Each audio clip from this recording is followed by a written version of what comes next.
Hello साथी सब, देख रहल छी कि अभी हमारा गांव सबने और बहुत अनेक गांव सबने जे पानी नहीं पड़ला के अवस्था से जे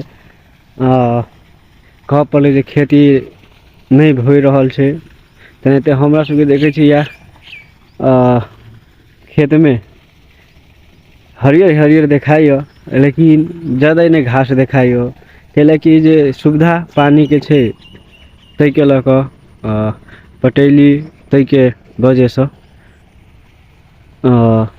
जे कुछ धान सब भेल है, जेहन कह पड़े तेहन तो नहीं है ते हिसाब से, लेकिन फिर भी अपन साधन लऽ कऽ जे पटेने छी तै के लऽ कऽ कुछ खेत सब में धान उपजल है। लेकिन धानो उपजला के बाद भी हमरा खेत में घास ज़्यादा हो गया है।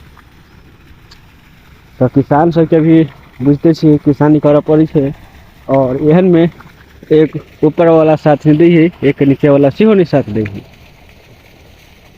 तही के लऽ कऽ छोटा सा वीडियो अपने सबके बीच समक्ष राखऽ चाहे छी जे देख लिअ अपन गांव घर के मौसम केहन छै। पानी खाली टिपटिपाई छै, लेकिन पड़ी नहीं छै जेहन कहबै तेहन। बारिश नहीं होला के कारण सब खेत सब बहुत जड़ गेल छै और सुखल छै। देखै छी अपन साधन से हम पटाबि रहल छी अपन खेत।